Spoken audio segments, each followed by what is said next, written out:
You ever get that feeling that things were just better back in the day? Simpler, somehow? Happier? More real? It's that warm, kind of fuzzy feeling for the good old days. Well, today, we're going to unpack that exact feeling, where it comes from, how it messes with our view of the past, and why our own memories might be playing a really clever trick on us. So, to really get a handle on this feeling, we're going to start in a place you might not expect. It's kind of become this digital museum of people longing for the past, the comments section of a classic song on YouTube. Seriously, it is the perfect place to see this in action.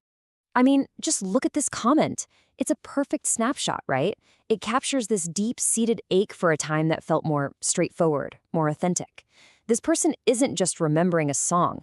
They're remembering an entire way of life that feels like it's gone for good. And hey, if this sounds familiar, you're definitely not alone. This powerful sense of nostalgia, this belief that the past was just a sunnier, better place to be, it's not some weird quirk. It's a fundamental part of being human. You know, this is such a common thing that psychologists have been totally fascinated by it for years. And they've given a specific name to this little mental habit we have of painting the past with a golden brush. And it's called rosy retrospection. Trust me, once you understand what this is, you're going to start seeing it absolutely everywhere. So let's dive into what it is and why our brains are basically hardwired to do it. Okay, so at its core, rosy retrospection is what we call a cognitive bias. Just think of it like a mental shortcut. Our brain files away memories, right? But over time, it tends to sand down the sharp negative edges, which leaves the positive feelings standing out even more. And what's so wild is that this isn't some kind of glitch in our brain's software. It's more like a feature.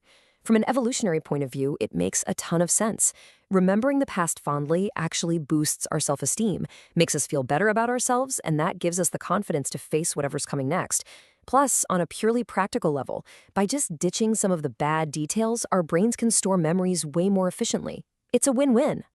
All right, so to really see this bias do its thing on a massive scale, we're going to zoom in on a decade that, for a lot of people, is the poster child for the good old days in America, the 1950s. It is the perfect case study. Okay, so first, let's just paint the picture of the 1950s that we all kind of have in our heads, right? The one we've seen in old TV shows and movies, that idealized, picture-perfect version of things. I mean, you got to remember the context here. After about 15 years of a crushing economic depression and then a horrific world war, what people wanted more than anything was just a sense of peace, some security, and a return to what felt like a normal, family-focused life. And man, you can see how that desire played out in the real world. The stats tell a super clear story. People were getting married younger, they were having more kids, and they were moving into brand new suburban homes in huge numbers. The whole idea of the nuclear family, a dad who goes to work, a mom who stays home, and their kids, that became the powerful cultural ideal everyone was chasing. But, like with any memory that feels a little too perfect, that shiny surface doesn't quite tell the whole story. When you start to look a little closer, digging into what people were actually writing and saying at the time, you find a much more complicated picture, one that was actually filled with a lot of hidden anxiety and pressure. Okay, so now let's start peeling back that idealized layer. We're going to explore some of the real anxieties that were bubbling just beneath the surface of this seemingly perfect decade. So a huge source of this anxiety actually came from the way work was changing for men. Big corporations were on the rise, and they created this new ideal, the organization man.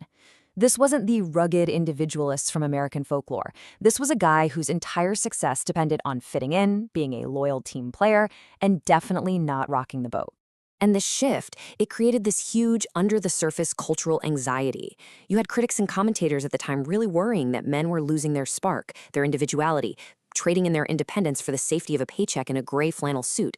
It was so widespread that people actually started calling it a crisis of masculinity. And women, well, they face their own set of massive pressures inside these really rigid roles. Get this. This is a piece of actual marriage advice given to women in the 1950s. The message was crystal clear. Your job is to be the emotional shock absorber for your husband, even if it meant putting your own needs and worries on the back burner. And all this pressure, it had some very, very real effects. Check out this number, 1.15 billion.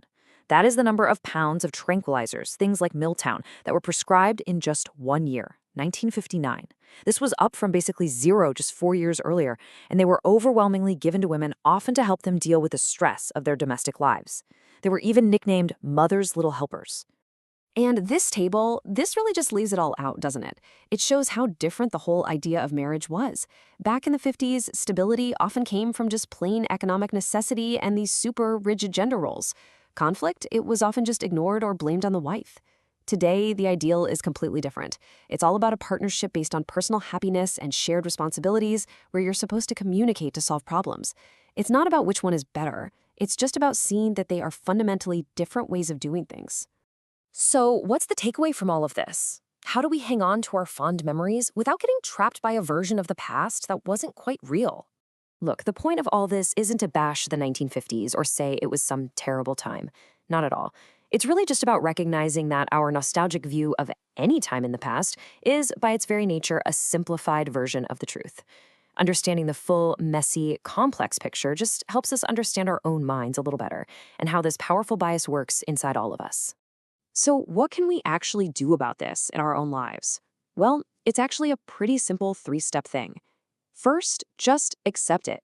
Acknowledge that our memories change over time. They're not perfect videos of the past.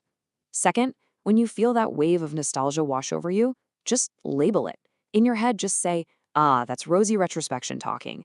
And third, if you're about to make a big decision based on some great memory, try to mitigate the bias by just asking for an outside opinion from someone who doesn't have the same emotional attachment to it.